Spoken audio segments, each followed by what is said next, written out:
Ang susunod na palatuntunan ay isang bayad na pagsasahimpapawid. Ang mga salita, opinyon, kuro-kuro at komentaryo na inyong maririnig ay mula sa tagapagsalita lamang at walang kinalaman ang pangasiwaan ng himpilang ito. Tuklasin natin!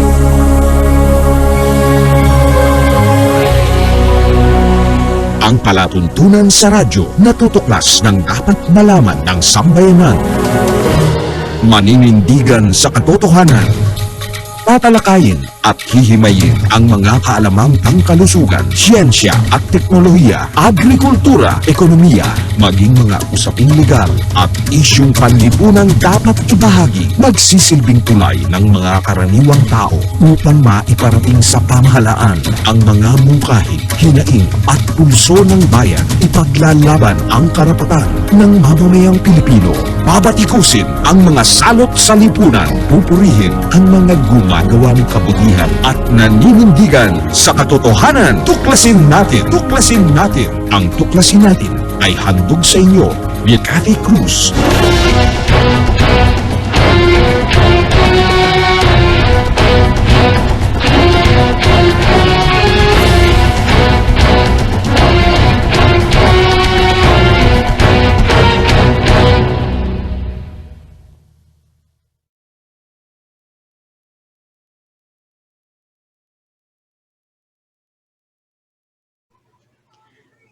Diyos maray na aldaw sa indong gabos na makabanwa. Magandang gabi Pilipinas, magandang gabi Luzon, Visayas at Mindanao. Gayon din sa lahat ng ating mga kababayan sa iba't ibang dako pa rin ng mundo. Welcome sa ating palatuntunang Tuklasin Natin. At ito po ang inyong lingkod, Cathy Cruz, na inyo pong makakasama sa loob po ng isang oras. Sa lahat po ng ating mga tagapanood, anuman po ang inyong ginagawa, saan man kayo naroroon. Dalangin ko po na nasa mabuti kayong kalagayan habang samut-sari ang mga nagaganap sa loob at labas ng ating bansa.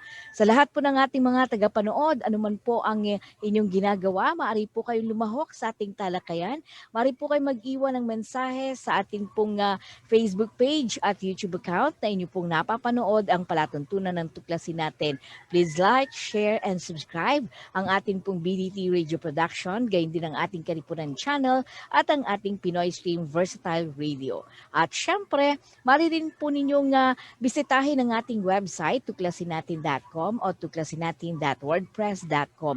Kung may nais naman po kayong ibahagi na impormasyon o nais po ninyong talakayin sa ating palatuntunan o panauhin na inyo pong nais na ibahagi o maging panauhin natin dito, maaari po kayong magpadala ng sulat troniko sa tuklasinatin@yahoo.com. Siyempre ngayong araw na ito ay isa na namang mahusay, no, na masasabi nating hindi lamang basta profesor, kundi isa pong inhinyero. This time, ibang klaseng engineer po ang ating makakapanayam. Siya po ay isang registered professional agricultural and biosystems engineer. Nung nakaraan po ay meron tayong tinatawag nating civil structural engineer. This time, iba naman ang kanyang trabaho bilang isang engineer. Kung ano ito, hayaan yung tuklasin natin at ano ba itong mechanical cacao sheller technology. So, tutuklasin natin kung ano ito at bakit nga ba umusbong itong paggawa ng mechanical cacao sheller technology na kung saan ay naging proyekto ng isang sikat na universidad dito sa Central Luzon. Anyway, antabayanan po natin. Nandito ngayon ang ating pong bisita. Siya po ay isang Doctor of Philosophy in Agricultural Engineering mula sa Universidad ng Pilipinas sa Los Baños. Siya po ay Master of Science in Agricultural Engineering ng Central Luzon State University. Alam niyo po ba, siya rin po ay isang associate professor, no? Katulad ng binanggit ko kanina. At siya po ang principal investigator ng development of TechnoHub in Central Luzon State University.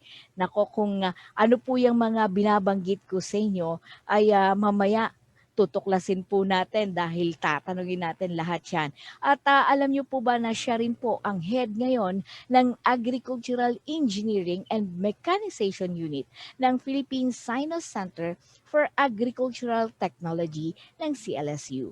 Hindi ko na patatagalin, walang iba si Dr. Jeffrey A. Lavarias. Magandang araw po sa inyo, Engineer Jeffrey.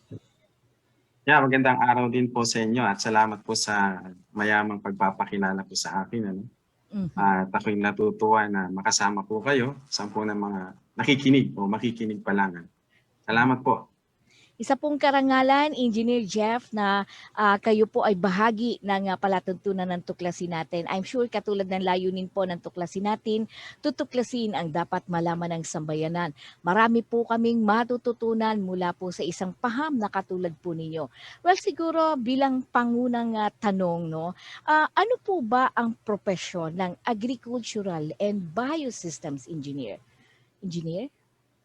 Okay, ang bilang isang agricultural and biosystem engineer ay ito po ay isang kurso ng inhinyero na nakatuon lamang po sa or nakatuon po sa mga pang-agrikulturang bagay o mga pang-agrikulturang aktibidades na kung saan tinitignan din po yung mga pagdidisenyo, pagsasaayos at pagbibigay ng mga solusyon sa mga pagsasakahan natin. Ano? At marami po tayong pwedeng gawin dito sa marami po kasing aspeto ang pag-agrikultura. No? Mula sa pagtatanim, marami po tayong kailangang makinarya.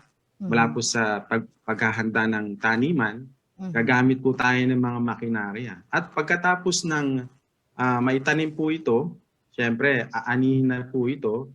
And marami pa rin po tayong pwedeng gawin dyan na may tulong bilang may nakakaalam sa mga pang-agrikultura.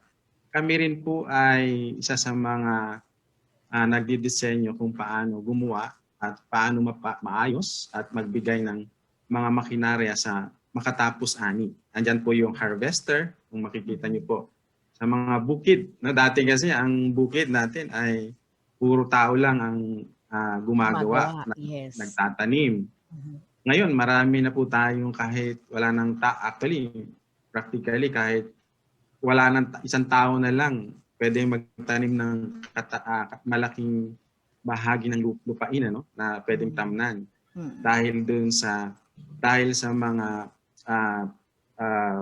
tulong at dahil sa mga research na nagawa basically ng mga agricultural engineers. Pero hindi ko naman sinasabi na lahat naman ay gawa ng agricultural engineers. Of course, these are collaborative efforts ng mga but majority is ito po ay bunsod ng mga pagsasaliksik ng mga agricultural engineers. No? So marami pa po pag sa harvesting, sa drying. So mahalaga po na ang ating mga hina-harvest ay nadadry po o tinutuyo sa tamang moisture content o kaya yung lulang tubig. No? Kasi kadalasan kung hindi po na yung harvest po natin gaano man kaganda ang harvest, kung hindi po ito naiingatan sa pamamagitan ng pagtutuyo, ay sira din po yun. Lugi rin po tayo doon o talo tayo kung hindi natin ito. At pumapasok po dyan ang mga technical na tulong mula sa agricultural engineer. Isa po yan sa mga tinitingnan din namin.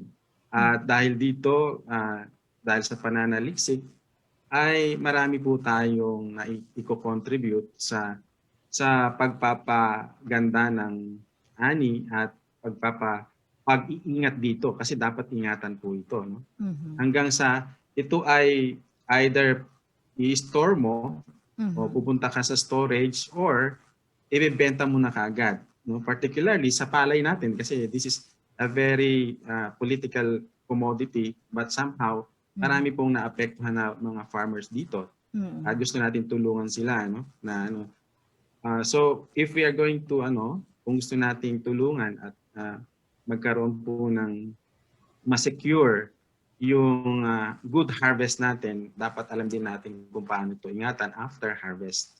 Mhm. And then after that, so kung after drying, meron pa ring milling and ultimately yung marketing.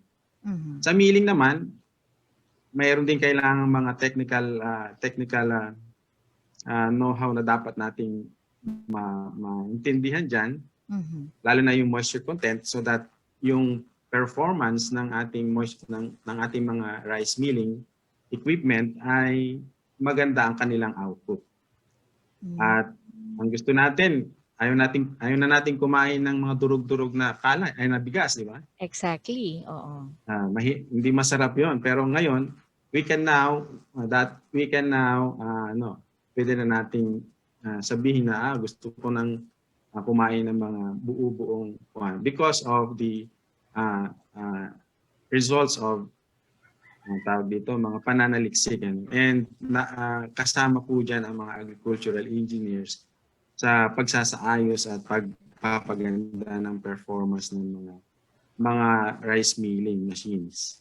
Mhm. Then after that, syempre, yung bibebentahan na. No? So, mapapansin po ninyo, pag basa yung palay, mas Mhm. mababa ang presyo. Mas mura. Pag Yes. nasa Exactly. tamang, opo, tama. Pag nasa tamang moisture content, Mhm. of course, yun po yung mas mataas na presyo. So, in a nutshell, so hindi lang naman po sa palay, kung hindi lahat ng grains and fruits and vegetables. So, marami po tayong pwedeng pag-usapan with regards to our profession, kung ano po yung pwede po namin gawin as bilang mga agricultural engineers. Marami po talaga. No? So kumbaga So, siguro yan lang po muna. kayo po pala ang talagang kapartner, kaibigan, katuwang ng ating mga magsasaka, no? Sa kanilang Opo. bukirin. Kung Opo. kumbaga pagdating po sa mga teknikalidad, teknolohiya, kayo yung kapartner nila, 'di ba? Tama po ba ako, engineer? Opo. Mhm. Tama po yun. Oo. When we talk of biosystems, kasi kayo po ay isang agricultural and biosystems engineer. When we talk of biosystems, ano po ba ito? So actually, ito yung ito yung bagong pangalan ng. Dati kasi agricultural engineering lang eh. Mhm. So ang profession namin ay AE. Ngayon naging ABE because of biosystems. Mhm. Tinitignan kasi nakita po kasi ng aming profession, yung aming organisasyon, Mhm. or yung profession mismo namin na yung bang it is a holistic dapat para maging relevant ang aming profession, ang aming kurso, ang aming contribution sa dapat nakaano rin kami dun sa pagbabago ng panahon, wherein nagiging holistic ngayon yung approach ng pagbibigay ng solusyon sa mga pang-agrikulturang mga problema. Kasi hindi lang din naman iisang aspeto ang mga ginagawa sa agriculture. So when we say biosystems, ibig sabihin lahat ng nakapalibot, no? Kumbaga yung ecosystem ng isang halaman hanggang sa siya ay magbunga, hanggang sa siya ay i-process. So, it includes all yung para bang kinuha na lahat yung kaya biosystems ang tawag doon. Parang yung kapaligiran. May pinagtutugma lahat ng mga ginagawa sa puntong pang-agrikultura at inhinyero. Tama po ba? Parang ang hirap, biosystems. Anyway, sir, Opo. bilang isang associate professor po ng Central Luzon State University, meron po ba kayong yung tinatawag natin na mga proyekto po na inilunsad o dinevelop na siyang makakatulong sa ilang magsasaka po natin sa bansa? Kung ako po ba o yung buong CLSU or ano po Yung bang... pong sa inyo na siyang pinamahalaan ninyo, Engineer Jeff. Okay. So actually, pagkatapos ko pong matapos sa aking PhD or doctoral degree sa Los Baños, Mhm. University of the Philippines, Los Baños, nag-propose ako ng isang research or isang tawag dito, para bang pre-commercialization research study sa DOST TAPI. At Okay. ito po yung bunga ng aking research sa Los Baños. Mhm. At yun nga, yung isa siguro ito yung yung mechanical cacao sheller. Okay. So, Yan. maari niyo po bang ibahagi sa amin yung inyong proyekto na dinevelop na cacao sheller machine? At saka bakit niyo po ito Okay. dinevelop? Yeah, okay. So, alam po natin na tayo po ay, sabi nga, history tells us that isa tayo sa mga in terms of cacao production, kung titingnan natin yung mga nauna nating performance dito, ay meron po tayong magandang performance in terms of cacao production. Mhm. But somehow nung nagkaroon ng mga problema dahil sa mga bagyo at other related problems, ay ito po ay bumaba, nagkaroon po ng problema po dito at and in 2008 hanggang ngayon ay nire-revive or nagkakaroon na ng pagbangon ng ating cacao industry. Mhm. Okay, so dahil dito, marami pong problema, Una po 'yun yung sa production. So okay na po yung production natin ngayon.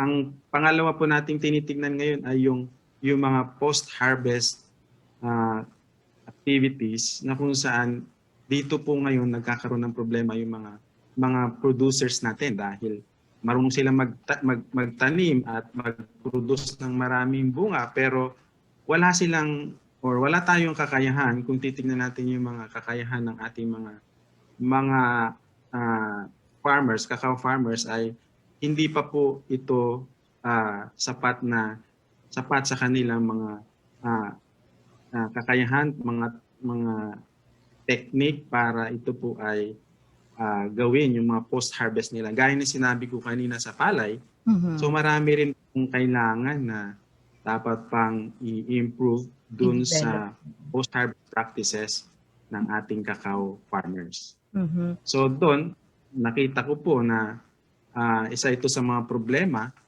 So tinignan ko, nag-interview po ako, pumunta po ako sa Mindanao kung saan dito po yung pinakamaraming production ng Yes. cacao. Correct.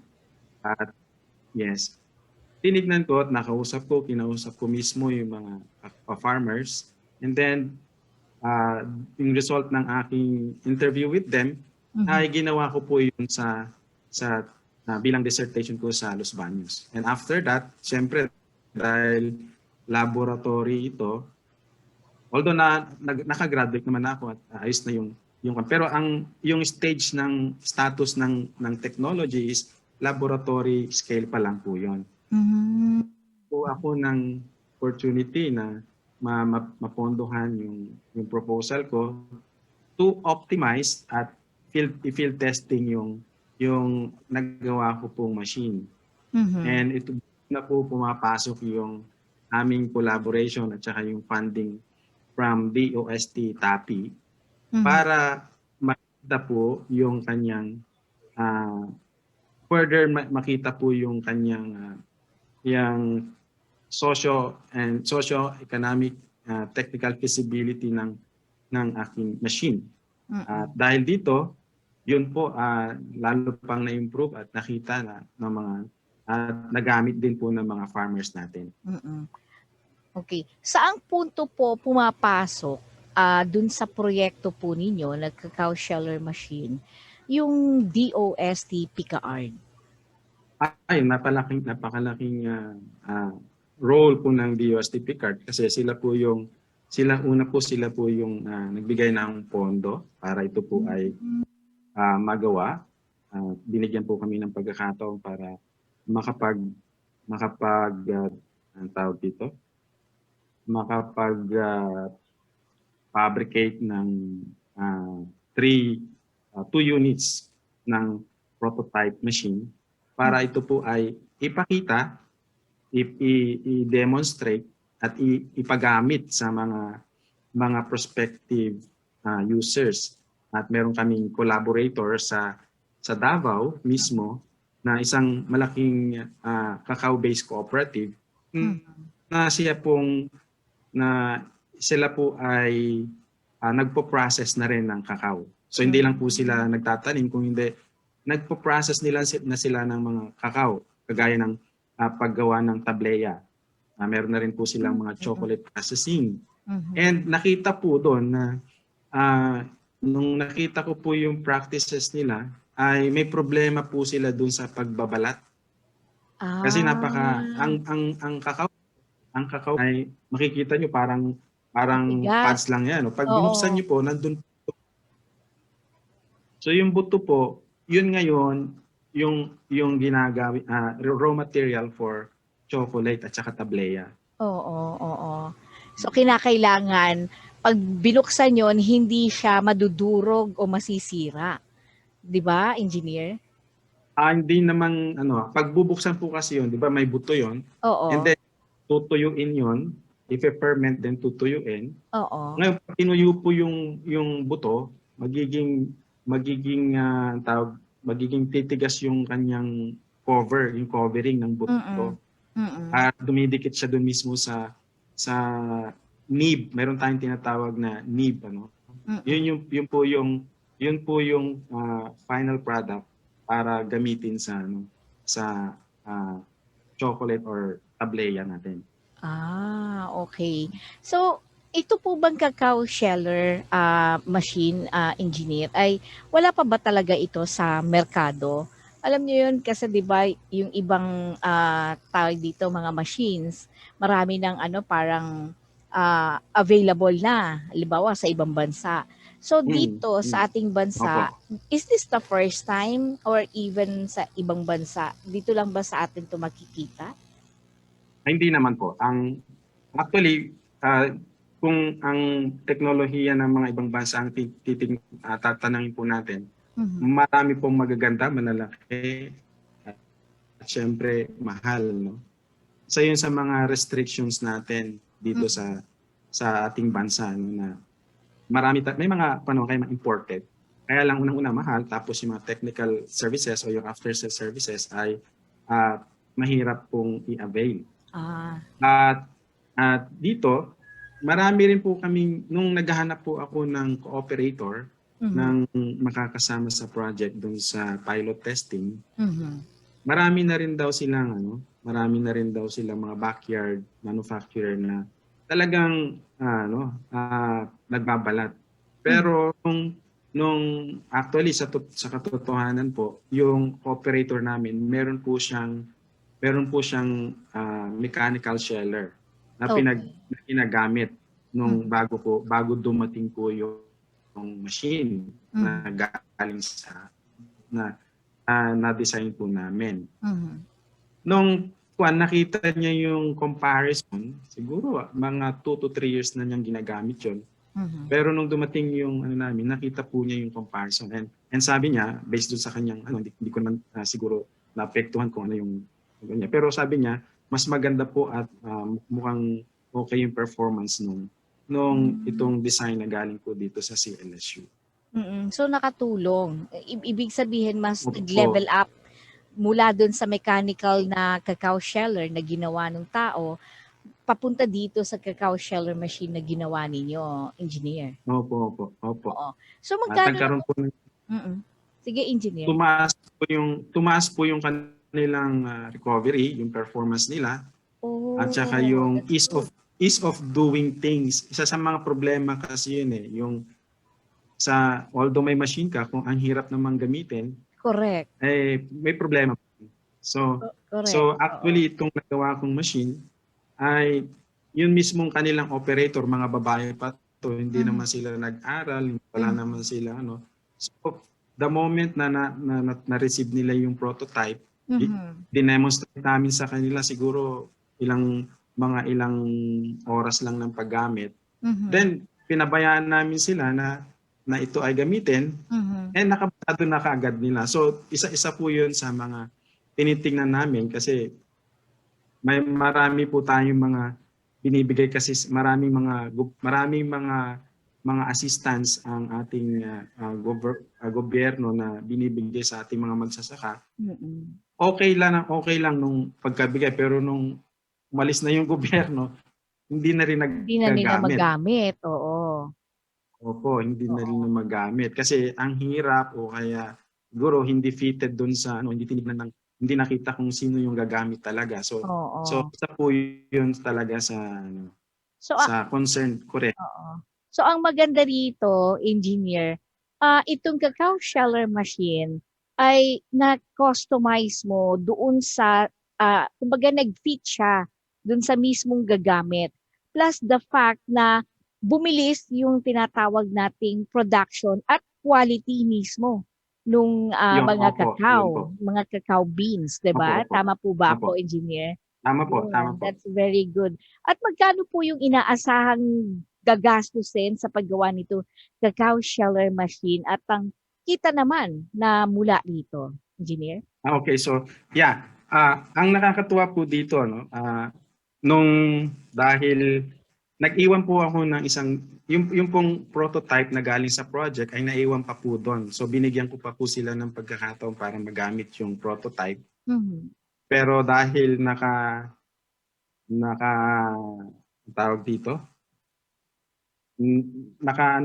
nakalagay sa pangalan ko kasi yung accountability ng unit na yun at Oo, naka-MR sa inyo. naka-MR sa akin. Ito po ay kailangan kong kunin at ibalik dito para pagdating ng panahon at hahanapin ng DOST TAPI, meron akong ipapakita. So, sabi ko dun sa cooperator, ganito na lang po, no? Dahil believe naman sila, siguro kaya nga nila ginagamit. Bumili na lang po kayo ng bago at magpapagawa na lang po tayo dun sa manufacturer kung gusto ninyo. Oo. So hindi naman po sila nagdalawang isip na mag-order at sa katunayan, meron na pong na-deliver na po yung unit sa kanila last October pa, 2020. So right now, actually meron na silang ginagamit na bagong unit at nabili po nila yon ng nasa 200,000. Medyo mabigat din, ano? Pero ang laki po ng return kasi sa cacao kasi high value kasi ang cacao natin. So tinitingnan po natin mga kung makapag-process po sila ng mga nasa 14,000 kilograms or 14 to 15 tons per year. Bawi in 2 years time or less than 2 years, mababawi na po nila yung investment nila. I see.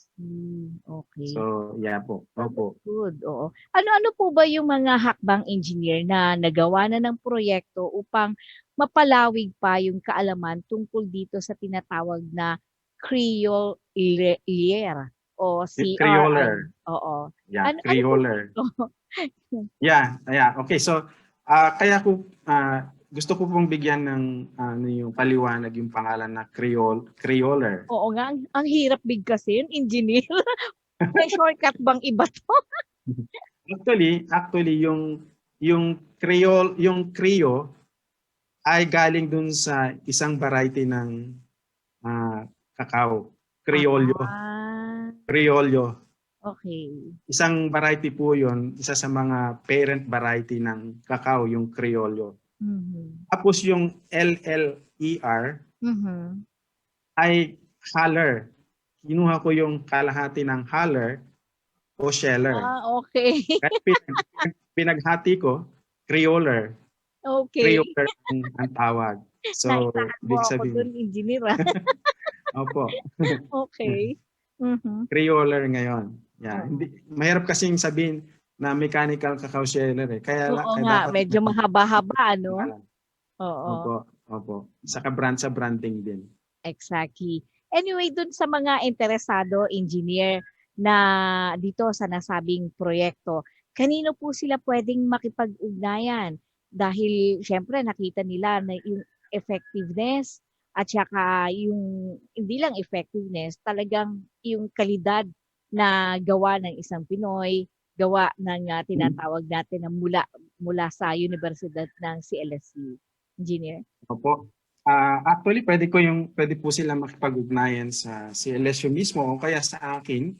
At ito naman po ay bukas para sa lahat. At kung kailangan pa nila ng impormasyon, ay pwede po sila makipag-ugnayan po sa akin mismo at sa CLSU kung alam po nila yung website ng CLSU sa internet.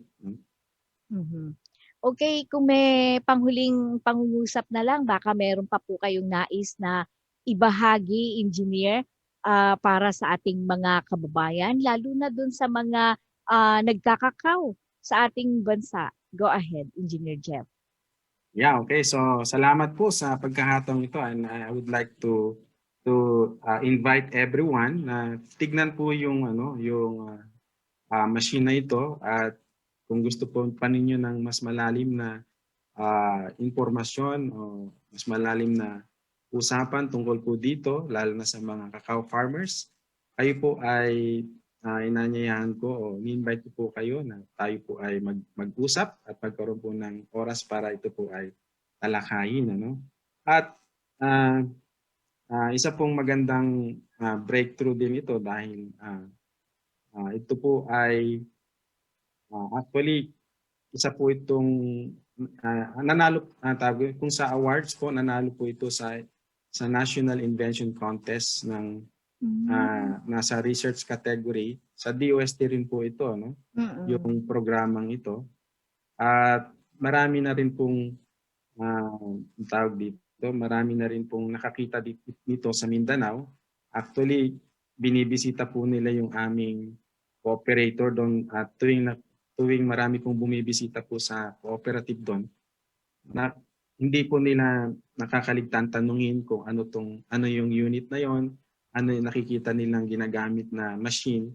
So nagkakaroon na rin po sila ng impormasyon doon. Ang problema lang talaga is yung kanilang kung paano sila magkakaroon ng finances para ito po ay sila po ay magkaroon.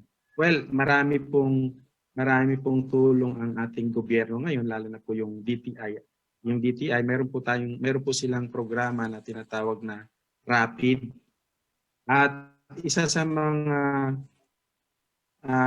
programa po nila ay para tulungan yung mga cacao farmers. Hindi lang naman po cacao po yung produkto doon, kundi marami pa pong iba. Pero yung mga cacao farmers ay gusto nilang tulungan sa pamamagitan ng shared service facilities ng DTI. So, kung gusto po ninyo, pwede kayong mag-avail ng shared service facility at bumili sila ng isang unit, magpa-deliver o magpa-manufacture sila ng isang unit, at saka doon nila gagamitin yung as a shared service facility sa mga hindi pa po kayang bumili. Marami pong pwedeng mapagkuhanan ng mga financial support, lalo na sa ating gobyerno dito ngayon sa pandemic, sa Land Bank, sa DTI, marami po sa DA. So pwede po tayong So hindi po problema yung pera, kung hindi ito po ay ang maganda po rito, available na po yung suitable na machine para sa ating mga cacao farmers. Okay, thank you so much, Engineer Jeff. Pero bago kita tuluyang bitawan, baka pwede nyo pong anyayahan din ang ating publiko na patuloy po na manood dito sa ating palatuntunang tuklasin natin. Go ahead, Engineer Jeff. Okay po. So actually, maganda po itong programang ito kasi ito po ay magbibigay sa atin ng kaliwanagan ng mga basic na information, lalo na po sa areas ng pang-agrikultura. At maganda pong hakbang ito dahil noong mga nakaraang panahon wala pong ganito at tuloy hindi alam ng mga stakeholders natin, lalo na yung mga magsasaka natin, lalo na yung mga mga farmers natin, mga farmerpreneurs. Meron na tayong tinatawag na farmerpreneurs, di ba? Yeah. At isa po itong magandang paraan para makatuklas pa ng ibang pamamaraan na kung saan magkakaroon po tayo ng magandang solusyon sa ating mga problema sa ating pansaka. Salamat po sa tuklasin natin.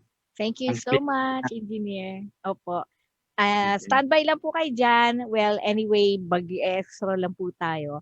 Well, napakabilis po ng oras at isang oras na naman yung nakalipas at nakapanayan po natin ang isang napakagaling po na agricultural and biosystems engineer. Walang iba kundi si Engineer Jeffrey Lavarias. At katulad po ng layunin ng palatuntunan ito, patuloy naming tutuklasin ang dapat malaman ng sambayanan. Well, natuklasan po natin tungkol dito sa teknolohiya na kung saan ito yung cacao sheller machine na kung tawagin ay Criolier, 'di ba? So pinagdugtong lang siya, kakaiba. Branding, ika nga, sabi nga ni Engineer Lavarias. Anyway, tandaan po natin, no, batay sa Saligang Batas ng Pilipinas ng 1987, Article 2, Section 9, na dapat itaguyod ng Estado ang makatwiran at dinamikong kaayusang panlipunan na titiyak sa kasaganaan at kasarinlan ng bansa at magpapalaya sa sambayanan laban sa kahirapan sa pamamagitan ng mga patakarang nagtatakda ng sapat na mga lingkurang panlipunan, nagtataguyod ng pagkakataon na makapaghanap buhay ang lahat, umaangat na standard ng pamumuhay at ng lalong mainam na uri ng buhay para sa lahat. Muli na naman pong magpipinid ang aming palatuntunang tuklasin natin, naway magsilbing gabay at tulong ang mga kalamang inyong narinig at nag-iwan sa inyo ng pamatagal ang kakintalan. Sama-sama po tayong manindigan sa katotohanan nang hindi tuluyang mawasak ang ating lipunan. Kathy Cruz po, ang inyong nakasama sa nakalipas na isang oras. Sa ngalan po ng Katipunan Channel at ng Pinoy Stream Versatile Radio at lalo na ang ating gwapo na Associate Professor po ng CLSU, kami po ay lubos na nagpapasalamat na kami po ay sinamahan ninyo dito pa rin sa ating palatuntunang tuklasin natin hanggang sa susunod na pagtatanghal. Magandang araw po sa inyong lahat.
Inyong napakinggan ang palatuntunang Tuklasin Natin. Tuklasin Natin hanggang